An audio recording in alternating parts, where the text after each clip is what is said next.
ओम नमो भगवते वासुदेवाय। अक्षय तृतीया। अक्षय तृतीया यानी कि एक अबूझ साया, जिस दिन जो बिना कुछ किसी से पूछे, बिना ताछे, पंचांग की शुद्धि के बिना भी हम इस दिन जो भी काम करेंगे वो काम कामयाब होगा। कुछ भी करें।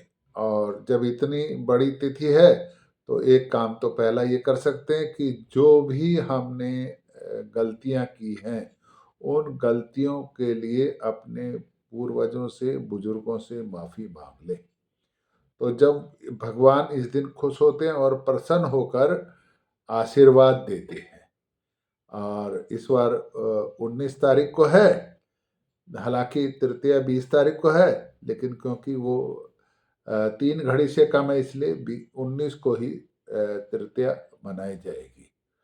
और 19 तारीख को बहुत अच्छा योग पड़ रहा है, रोहिणी नक्षत्र है, सर्वांग सिद्ध योग है, अमृत सिद्ध योग है, गज केसरी योग है। ऐसे दुर्लभ योग इस दिन बन रहे हैं। तो अगर इस दिन जप तप दान, पितरों के लिए किए हुए श्राद्ध जो भी करेंगे उनका फल अक्षय रहेगा, यानी कि कभी खत्म नहीं हो सकेगा। तो आज के दिन जितना जप तप पूजा पाठ किया जाएगा, मंत्रों की सिद्धि की जाएगी, मंत्रों का जाप किया जाएगा, भगवान के सानिध्य में लिया जाएगा, उससे प्राप्त हुआ फल कभी नष्ट नहीं होगा। अच्छा, मांगलिक कार्य में, विवाह शादी के लिए या कोई भी मंगल का काम कर रहे हो, गृह प्रवेश कुछ भी कर रहे हो, तो आज के दिन उसको ज्यादा पंचांग देखने की, किसी करने की जरूरत नहीं है। आप अबूझ साया इसको बोलते हैं। अबूझ साया का मतलब ही होता है कि किसी से कुछ पूछने ताजने की आवश्यकता नहीं है। बस कोई शुभ सा मुहूर्त दिन में देख लिया, हो रहा देखा, जो अच्छा शुभ हो रहा है या चौघड़िया उसके अंदर कर लिया। और मैंने जैसे बताया, अच्छा, आज ही के दिन भगवान परशुराम जी का प्रकट्य दिवस है, तो परशुराम जयंती भी आज ही के दिन मनाई जाती है। तो प्रभु की, परशुराम जी की चरित्र का पाठ करना चाहिए और उनकी आरती और उनकी पूजा करनी चाहिए। नर नारायण और हैग्रीव का भी अवतार आज ही के दिन हुआ था। और त्रेता युग का भी प्रारंभ हुआ था। और युगादि तिथि इसको आज कहते हैं।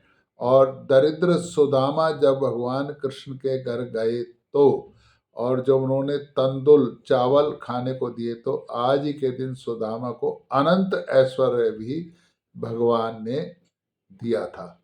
और जुए में हारने के बाद जब पांडव वनों में घूम रहे तो अक्षय पात्र भी उनको आज ही के दिन मिला था। अक्षय पात्र का था कि उसके अंदर कभी भी भोजन समाप्त नहीं हो सकता। महर्षि वेद व्यास जी ने महाभारत की रचना भी गणेश जी के साथ मिलकर इसी दिन लिखना शुरू किया था। गंगा जी का अवतरण भी आज के दिन ही हुआ था। इतनी पावन तिथि पर जो भी काम करेंगे वो शुभ होगा। और बाकी बाजार की बात करें तो अब क्योंकि हर चीज शुभ होती है और दुगनी होगी, तो एक प्रचलन ये भी है कि आज के दिन सोना खरीदना चाहिए। तो सोना खरीदिए जिसकी जितनी सामर्थ है, लेकिन कर्जा लेकर सोना नहीं खरीदना चाहिए, है ना।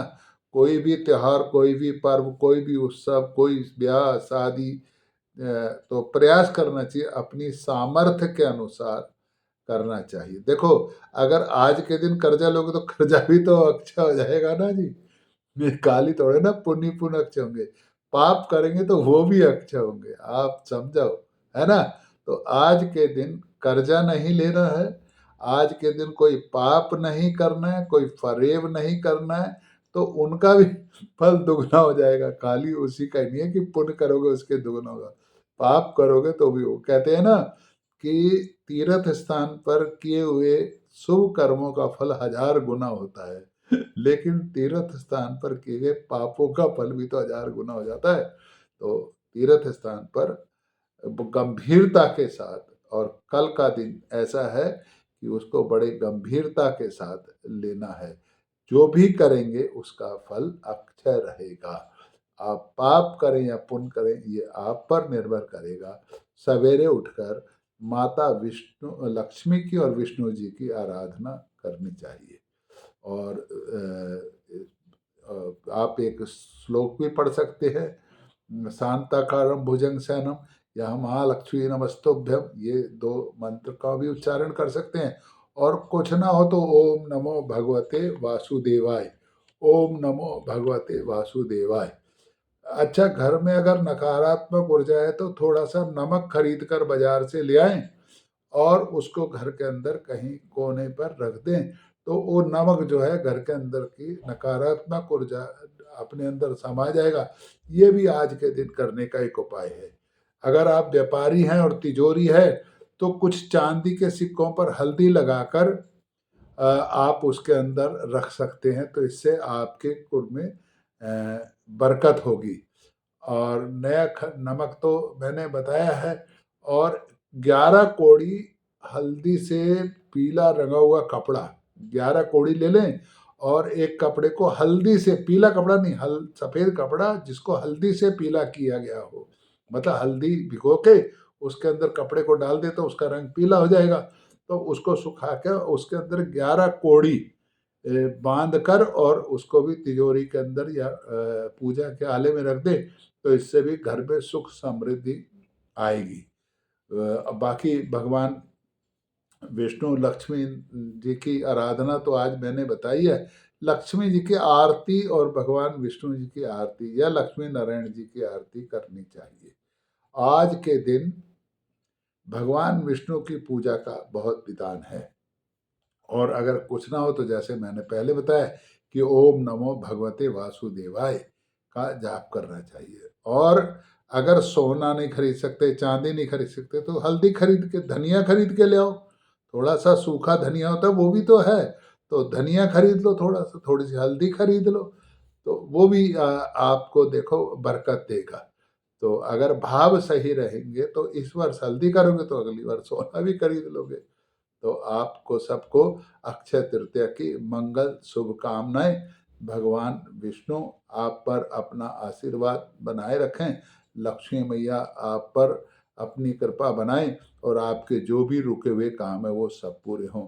ओम नमो भगवते वासुदेवाय। ओम नमो भगवते